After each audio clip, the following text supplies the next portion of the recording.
Imagine करो तुम एक नॉर्मल इंसान हो और सडनली तुम एक फैंटेसी वर्ल्ड में टेलीपोर्ट हो जाते हो। यही होता है हमारे इस एनिमे के मेन कैरेक्टर के साथ, जिसका नाम है सुबरू नात्सुकी, एक ऐसा हीरो जो हर बार मर के वापस आता है। लेकिन ये स्टोरी बाकी के इसेकाई हीरोज जैसी बिल्कुल नहीं है। सुबरू के पास ना कोई ओवर पावर्ड मैजिक है, ना कोई लेजेंडरी स्वॉर्ड। उसके पास सिर्फ एक टेरिफाइंग एबिलिटी है, रिटन बाय डेथ। जब भी सुबारू मर जाता है तब टाइम रीसेट हो जाता है और वो वापस एक फिक्स पॉइंट पर आ जाता है। लेकिन प्रॉब्लम ये है, सिर्फ टाइम रीसेट होता है, पेन और मेमोरीज नहीं। हर डेथ, हर फेलियर, हर लॉस्ट फ्रेंड, सुबारू को सब कुछ याद रहता है। कभी वो ब्रूटली मॉन्स्टर से मरता है, कभी बिट्रेयल से, और कभी अपनी ही मिस्टेक की वजह से। और फिर भी वो बार बार वापस आता है सिर्फ एक रीजन के लिए, एमिलिया को प्रोटेक्ट करने के लिए। रीज़ीरो एक सिंपल एनिमे नहीं है, ये एक साइकोलॉजिकल जर्नी है जहाँ एक normal boy hundreds of death के बाद स्लोली एक ट्रू हीरो बनने की कोशिश करता है। और इसीलिए रीज़ीरो एनिमे वर्ल्ड का एक सबसे इमोशनल और डार्क स्टोरीज में से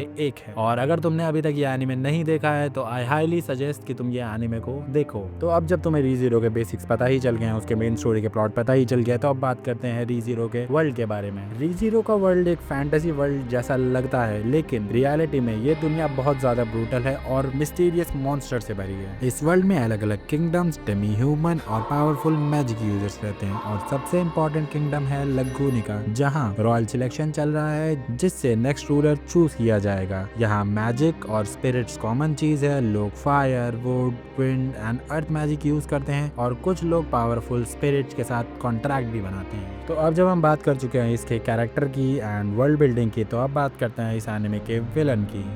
इस एनिमे विलन का नाम है द विच ऑफ एनवी सटेला। कहा जाता है कि विच ने सेंचुरीज पहले हाफ वर्ल्ड को डिस्ट्रॉय कर दिया था और अभी भी उसकी शैडो इस वर्ल्ड पे मंडरा रही है। और इस वर्ल्ड में डेंजरस विच कल्टिस्ट, जाइंट बीस्ट और कर्स्ड पावर भी एग्जिस्ट करती है। और इसी वर्ल्ड में हमारा मेन कैरेक्टर सुबरू नात्सुकी सडनली आ जाता है, जहाँ सरवाइव करने के लिए सिर्फ स्ट्रेंथ नहीं बल्कि स्ट्रैटेजी, करेज एंड सैक्रिफाइस भी चाहिए। और इसी डेंजरस फैंटेसी वर्ल्ड की वजह से रीज़ीरो का यूनिवर्स एनिमे फैंस के लिए इतना फैंटेसाइजिंग बन जाता है। और इसी रिटन बाय डेथ की पावर्स के साथ सुबरू बार बार अपनी मिस्टेक्स को करेक्ट करता है और अपने फ्रेंड्स को बचाता है और एक बेटर फ्यूचर क्रिएट करता है। इसकी स्टोरी में हमें इमोशनल कैरेक्टर, इंटेंस फाइट और साइकोलॉजिकल स्ट्रगल्स को देखने को मिलता है और धीरे धीरे एक नॉर्मल लड़का एक स्ट्रॉन्ग और मैच्योर हीरो बनने की जर्नी पर निकल पड़ता है। तो अगर तुम्हें dark fantasy, emotional story telling and unpredictable twist पसंद है तो रीज़ीरो डेफिनेटली एक मस्ट वॉच एनिमे है। और अगर आपको ऐसे ही एनिमे ब्रेकडाउन और स्टोरी पसंद है तो हमारे चैनल को सब्सक्राइब करना मत भूलना। सायोनारा।